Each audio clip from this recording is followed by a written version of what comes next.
This is macOS Ken. A positive note on Apple and AI. Apple shares get a $6 haircut, and hyping WWDC. It is Tuesday, the 2nd of June, 2026. I'm Ken Ray, and this is news from macOS Ken. Brought to you by yours truly and sponsored by Notion, an AI-powered connected workspace for teams. Learn more about Notion's developer platform today at notion.com/macOSKen. This show is also sponsored by NordLayer, a toggle-ready network security platform built for today's business. Security for your business is a full-time job, or it should be anyway. The thing is, you've already got a job running your business. Give this job to NordLayer. The platforms you use currently and the hardware you already have can keep your business running smoothly and safely with NordLayer. It is a layer of protection over the computers, tablets, and smartphones on which your business runs today. With a built-for-business VPN, access control, and an eye for hidden threats, NordLayer helps reduce risk by improving control over network activity and blocking unsafe or unauthorized hardware and services. Securing your business is a big job. Give this job to NordLayer. Take advantage of their special offer for macOS Ken listeners. Get up to 22% off NordLayer yearly plans plus 10% on top with offer code macOSKen-10-NordLayer at nordlayer.com/macOSKen. Try it risk-free with their 14-day money-back guarantee. NordLayer. Toggle-ready network security built for your business. Get savings on top of savings with offer code macOSKen-10-NordLayer at nordlayer.com/macOSKen. Apple stock has been on a hot run, according to a headline from Barron's, and a Siri revamp could give it another boost next week. So why were Apple shares off 5 3/4 or nearly 2% on Monday? Could have to do with a new computer from Dell, believe it or not, also highlighted in a Barron's piece. Let us lead first with what Apple enthusiasts might call the good news.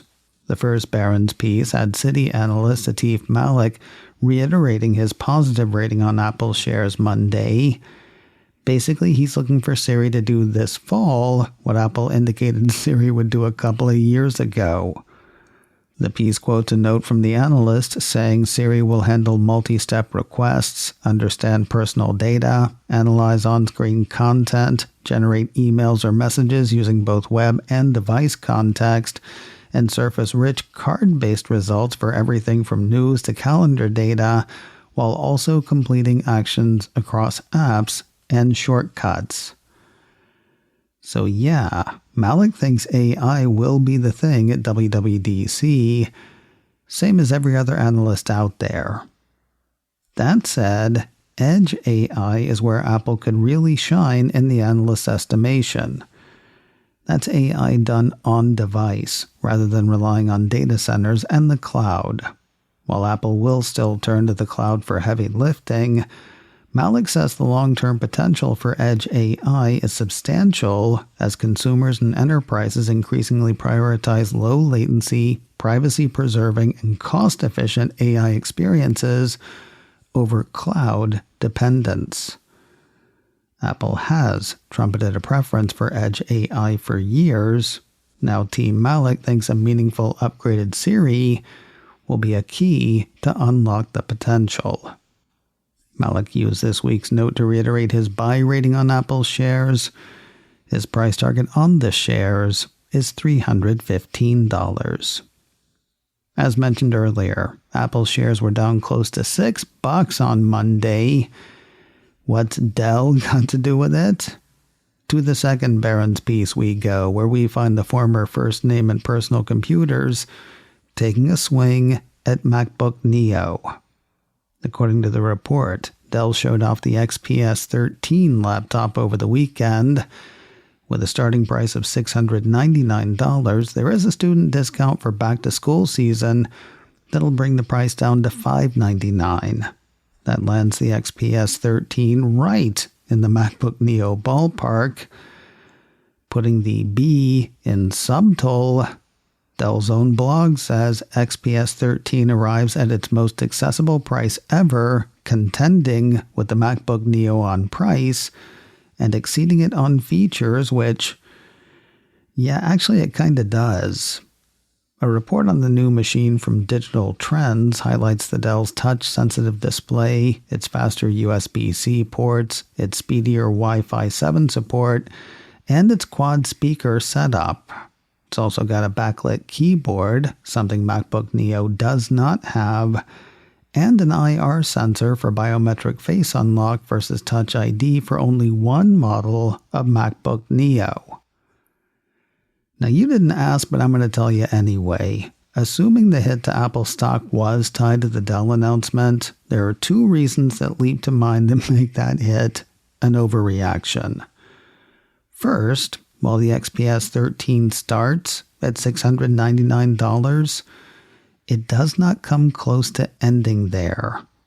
Various processor options, storage options, and memory options will push you past the $699 in no time. Meanwhile, the only thing you can add to MacBook Neo to make buying it more expensive than $699 is Apple Care. There are plenty of ways to spend more money on an Apple computer, but not by starting with a low-cost laptop. MacBook Neo's simplicity could be a very big selling point. As for the other reason that leaps to mind, there are people out there who have been itching to try a Mac but haven't because they thought the thing was too expensive. Starting as low as $499 for students or $599 for grups, it's hard to say it's too expensive now if you're in the market for a computer.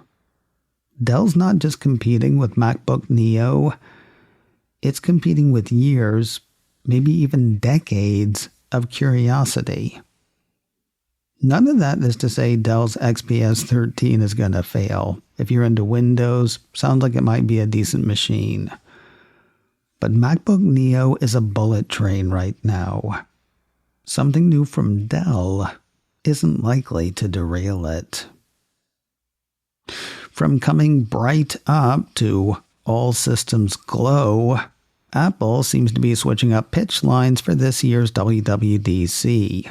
Over on the Heil site on Monday, Apple's Senior VP of Worldwide Marketing Greg Joswick posted the message, "All systems glow for a great WWDC26 next week." Mac Rumors brings the context, saying all systems glow is a play on the phrase all systems go, likely hinting at a rumored redesign for Siri in iOS 27.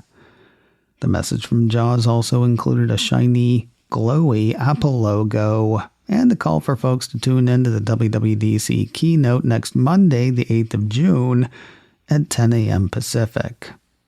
A cute turn of phrase wasn't all the promo Apple had to offer on Monday. Another piece from Mac Rumors had the company posting a Get Ready video on YouTube, a WWDC26 Hello playlist on Apple Music, and a close-up of a shiny, glowy Apple logo wallpaper for iPhone, iPad, and Mac to download from the company's site, because it's all systems glow. Not sure you've heard. But wait, there was still more. Yet another piece from Mac Rumors had Apple setting the stage for its keynote on YouTube. The company has fired up a placeholder image on its YouTube channel. It's kind of a shiny, glowy Apple logo over the mark for WWDC 26. YouTube's just one of a few places people can catch the keynote. For live viewing, others include the Apple Events page and the Apple TV app. I think it'll stream live through the Apple Developer app as well, though I haven't seen that mentioned anyplace. If next Monday at 10 a.m. Pacific, 1 p.m. Eastern doesn't work for you, The keynote should also be up for replay all of those places and be made available as a podcast soon after. Folks present for WWDC will have dueling events with which to deal. One more piece from Mac Rumors says the Cupertino company is inviting developers to a screening of the latest Star Wars movie, The Mandalorian and Grogu, next Tuesday night. Set for Apple Park's Steve Jobs Theater, Apple has teased a special guest for the screening. Could be Mando director Jon Favreau filling the seat. He's said to have used Apple Vision Pro to preview the IMAX version of the film while working on it, according to the report. Getting an invitation does not mean getting in. Apple says that theater capacity is limited, according to Mac Rumors. Developers can reportedly RSVP to attend on Thursday, the 4th of June, on a first-come, first-served basis on the event site. So maybe you can track the adventures of Baby Yoda next Tuesday, or you can catch John Gruber doing his thing. The daring fireballer announced the talk show live from WWDC 2026 over the weekend. Both the Star Wars flick and talk show live are set for 1 week from tonight. While one is hard to get into, the other one's kind of costly. $45 for the Gruber gig, with more info available at daringfireball.net. More news in a moment, but first a word from today's sponsor, Notion, an AI-powered connected workspace for teams, now with a developer platform for building on Notion. I know somebody who works for a major corporation, one of those companies that's so big, you've probably never heard of them, even though they are everywhere.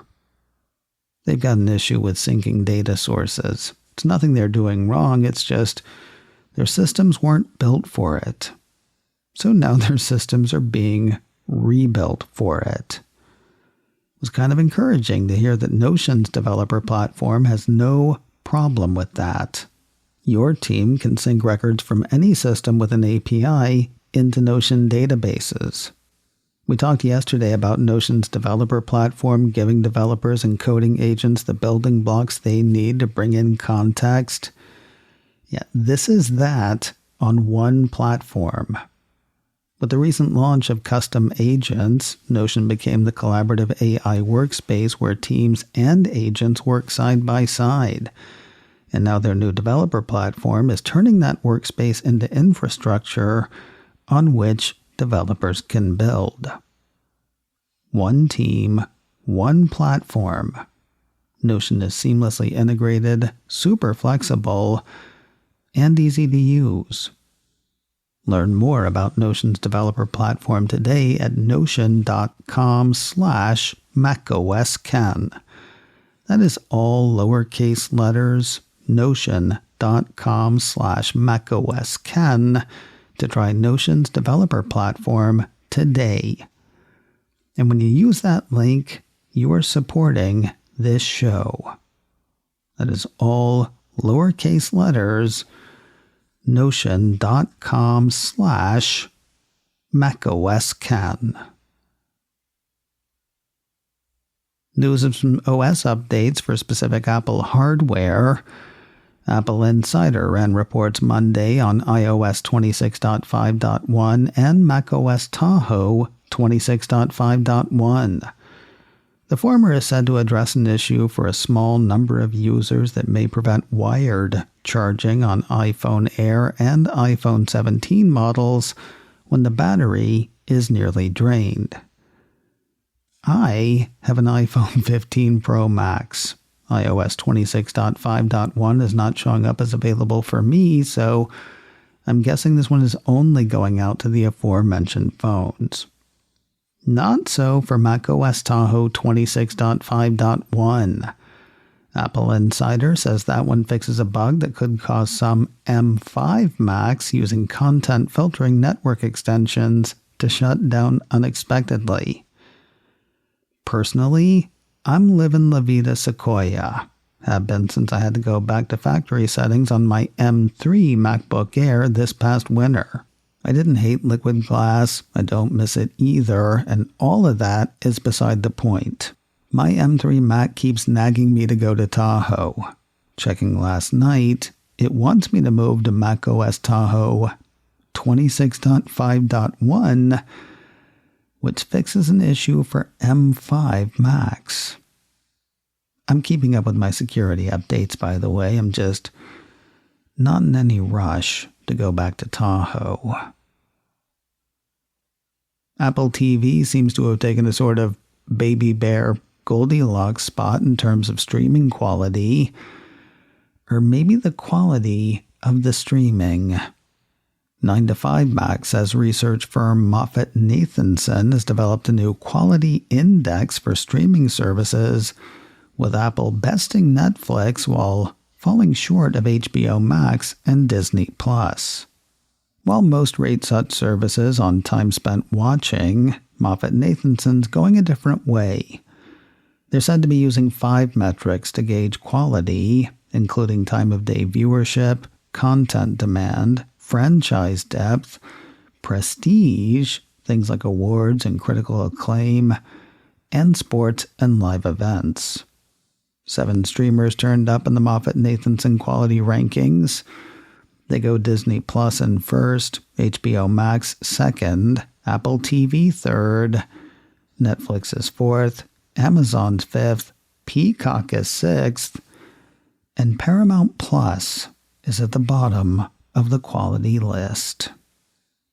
After her turn in season 1 of The Studio, Zoe Kravitz is headed back to Apple TV. 9to5Mac says Kravitz will lead an as-yet untitled feature written and directed by Megan Park. According to a report last month from The Hollywood Reporter, the story is said to center on a woman finding out that her boyfriend has a wife and kids when they unexpectedly show up on her doorstep. Despite a situation that puts the two women at odds with each other, the protagonist finds herself thrust into a role of taking care of the kids. Way early days on this one, no telling when whatever it's going to be called will premiere. And finally today, congrats to 3 honorees at this year's Gotham Television Awards. Apple TV issued a press release Monday evening announcing an award win for the Cupertino streamer, as well as recognition for a couple of Apple TV stars. Taking the W, the Vince Gilligan-created Pluribus snagged the trophy for Breakthrough Drama Series. As for other honorees, Imperfect Women star Kerry Washington got Gotham's Spotlight tribute. Apple says that one celebrates extraordinary work by individuals in film and television who have captivated global audiences with the most talked about projects of the year. And Margot's Got Money Troubles co-star and executive producer Michelle Pfeiffer got Gotham's Legend tribute. Apple says that award was created to honor television's most beloved and influential performers. Monday's wins add to a short stack of Gotham Television Awards hauled by the Cupertino streamer.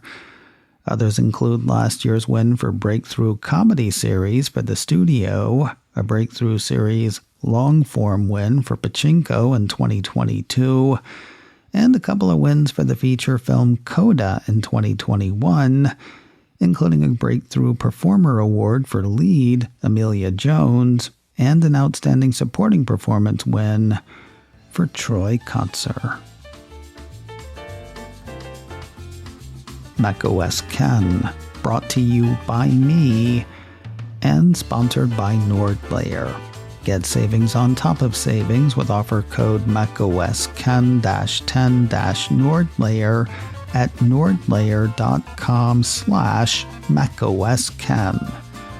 This show is also sponsored by Notion.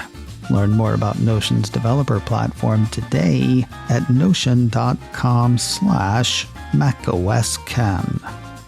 Advertising handled by Backbeat Media, online at backbeatmedia.com, You can find me on Mastodon, macOS Ken at mastodon.social. You can also send me an email, info@macosken.com. Until next time, that is news from macOS Ken. I'm Ken Ray.